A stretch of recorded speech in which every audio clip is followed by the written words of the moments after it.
The historic yes vote in the Irish referendum on same-sex marriage proves that the society is getting more and more accepting and open-minded when it comes to homosexuality. In the not-so-distant past, homosexuality wasn't only frowned upon but it was even treated as a crime and prosecuted as such. Most gay couples therefore chose to keep their same-sex relationships a secret, which has been uncovered only in the recent years. Number 1. Oscar Wilde and Lord Alfred Douglas.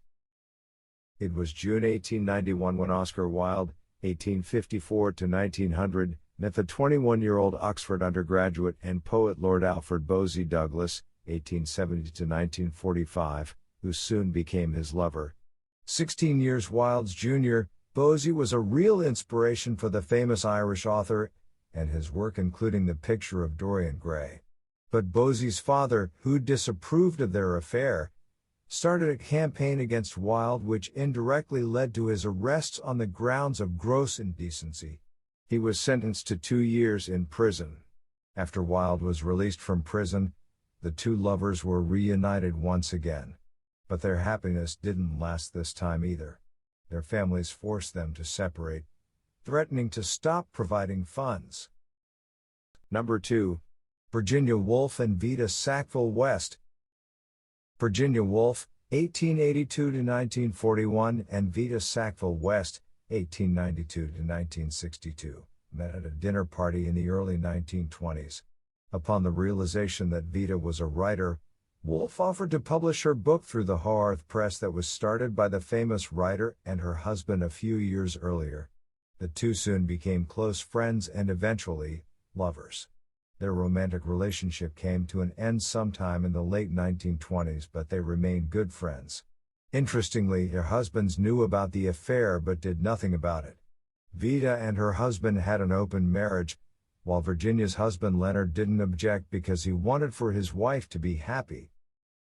Number 3. Michelangelo and Tommaso de Cavalieri.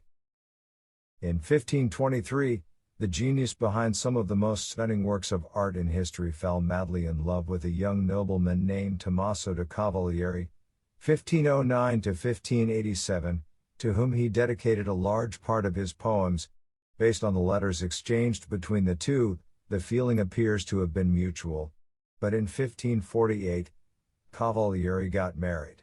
Nevertheless, he remained close with the celebrated artist until his death. It remains uncertain whether Michelangelo, 1475–1564, and Cavalieri ever had a physical relationship. Number 4. Walt Whitman and Peter Doyle. Although the sexual orientation of Walt Whitman, 1819–1892, remains a matter of debate, most biographers of the American poet and essayist agree that he was homosexual, or at least bisexual. Over the years, he developed close relationships with many men, with some being speculated to be much more than just friendships. And one of such relationships was that with a streetcar conductor Peter Doyle, 1843–1907, whom he met in 1865. According to the later Doyle's account, they went to a hotel after he ended his shift, which became a practice for them for many years to come. Number 5. Tennessee Williams and Frank Merlo. Tennessee Williams, 1911–1983, the man behind plays such as Cat on a Hot Tin Roof and A Streetcar Named Desire, and Frank Merlo, 1922–1963, a Sicilian-American actor, first met in New Orleans in 1947. 1 year later, Williams had fallen deeply in love with Merlo. The feeling was mutual and they soon started a relationship which lasted for 14 years, right until Merlo died from lung cancer in 1963. After Merlo's death, Williams fell into a severe depression and never truly recovered from losing not only his lover but also his muse and source of inspiration. Number 6. Eleanor Roosevelt and Lorena Hickok.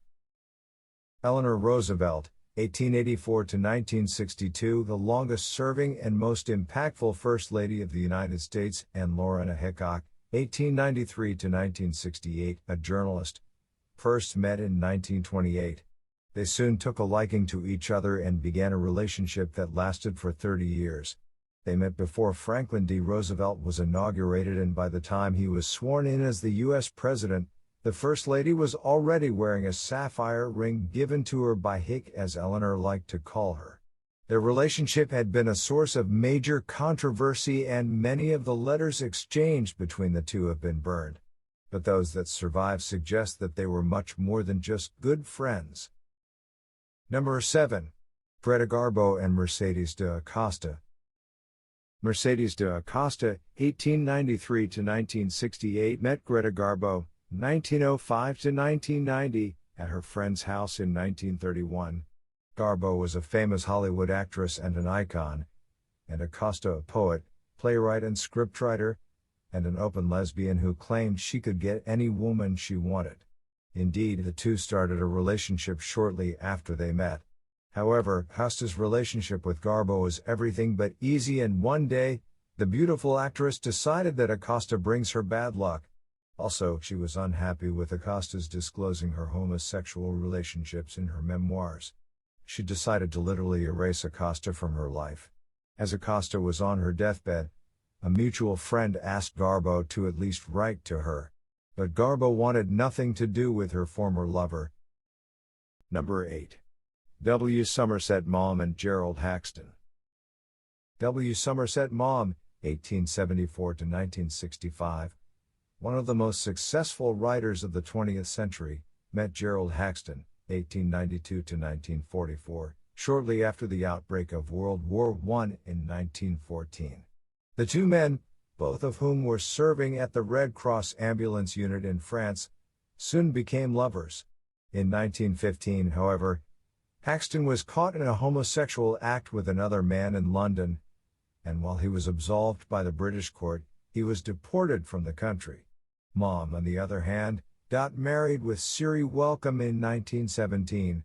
Nevertheless, they continued their relationship, spending most of their time together traveling around Europe until finally settling down in a villa Maugham bought on the French Riviera. Number 9. W. H. Auden and Chester Kallman. W. H. Auden, 1907–1973, and Chester Kallman, 1921–1975, met at a reading at the Keynote Club in Manhattan in 1939. Shortly thereafter, the celebrated poet was wearing a wedding ring and bought one for Kallman as well. 2 years later, however, Auden found out that Kallman was being unfaithful. Auden confronted his lover, demanding from him to be faithful, but in vain. Realizing that he couldn't change the man he loved, Auden eventually accepted Kallman's infidelity. They kept on going, and when Auden died in 1973, it was Kallman who found him in his bed in a hotel in Vienna. Number 10. Pyotr Ilyich Tchaikovsky and Vladimir Davidov. Vladimir Davidov, 1871–1906, wasn't only the lover of Pyotr Ilyich Tchaikovsky, 1840–1893, but he was also his nephew. Bob, as the famous composer liked to call him, was the second son of his sister Alexandra. Though Tchaikovsky, unlike his brother Modest, who was openly gay, was hiding his sexual orientation, his love letters to Bob leave no doubt about his homosexuality nor about the true nature of his relationship with his nephew. A few days before his death in 1893, Tchaikovsky conducted the premiere of his last work, the Sixth Symphony or Symphonie Pathétique, which he dedicated to Bob.